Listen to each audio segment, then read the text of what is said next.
Welcome to our channel. If you want to turn off screenshot preview notifications on Hulu, follow this quick guide to manage your viewing experience and notification settings on the streaming platform. Step 1. Open the Hulu app on your mobile device or smart TV, or access Hulu through your web browser.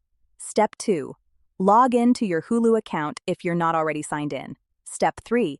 Navigate to your account settings by tapping your profile icon or name. Step 4. Look for settings or preferences in the menu options. Step 5. Within settings, find notifications or display settings depending on your device. Step 6. Look for options related to screenshot notifications, preview notifications, or similar wording. Step 7. Toggle off any settings related to screenshot preview or on-screen notifications that appear when taking screenshots. Step 8.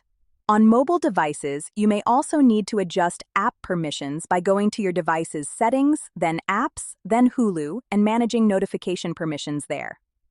Step 9. Save your changes and exit settings. Step 10.